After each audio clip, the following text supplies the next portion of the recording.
Members of the National Assembly have rekindled their never-ending war with the Senate, questioning its relevance and accusing it of encroaching on its mandate. On the first day of the post-election induction conference in Mombasa, MPs railed at the Senate for working outside the constitutional framework and demanded an immediate meeting of the two speakers to draw a clear boundary on the exact role of each as one of the ways of ending the perennial conflict over the legislative process.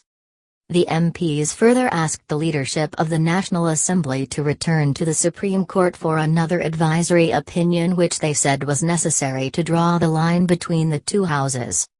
Time has come for the National Assembly to return to Supreme Court. There is confusion in the legislative work and this line ought to be drawn so that the Senate knows its work, Mr. Aden Duale, the majority leader in the National Assembly said. Money bills. They want a role in debating money bills, which is against the constitutional provisions.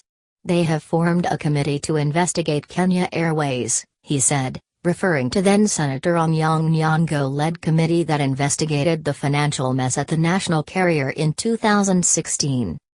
Mr. Duale further questioned the role of Senate in the division of revenue bill and the rationale of the House in creating the Committees of Defense and Foreign Relations, which he argued were outside the mandate of the Senate's constitutional mandate, as security was an exclusive domain of the national government. He referred to the dissenting opinion by Justice Njoki Ndungu in the 2013 advisory opinion, which concluded that the division of revenue bill is exclusive domain of the National Assembly, and noted the opinion could form the basis of a review of the entire advisory. Nzamba's remark. The debate was triggered by a remark made by former chairman of the Committee of Experts, Co. Nzamba Kitonga, when he was giving the historical background leading to the promulgation of the 2010 Constitution.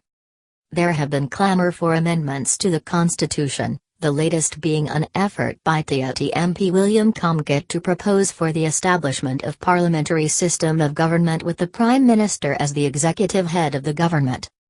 The MPs demanded answers from Mr. Kitonga on the circumstances that led to the adoption of a presidential system of government, even though historically Kenya had experienced a mixed executive system. Mr. Kitonga told the MPs the document they had submitted to the Parliamentary Select Committee, PSC, that met in Naivasha to synthesize the document had the Senate as the upper house with complete powers to oversight National Assembly. It is the PSC that came back from Naivasha with the architecture of the Senate we have today.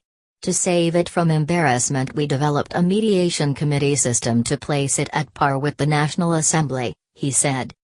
The two speakers must sit and focus on how to implement the articles of the Constitution. Where necessary, we could amend the Constitution, he said. Naivasha meeting. Ndaragwa MP Jeremiah Kiani, who also sat in the PSC, told the conference that the Naivasha meeting had literally killed the Senate. We had deleted it, but returned it late in the evening when the ODM wing declared that they would oppose the Constitution if they went back with nothing, he said. Rariita MP Oshindamalo, who was part of the described the realization of the 2010 Constitution as a product of political settlement by those who wanted a strong presidential system and those who wanted devolution entrenched. What we got from Naivasha was a skeleton of a house in the name of Senate. That is why we decided to remove ranking of which house was upper or lower, he said.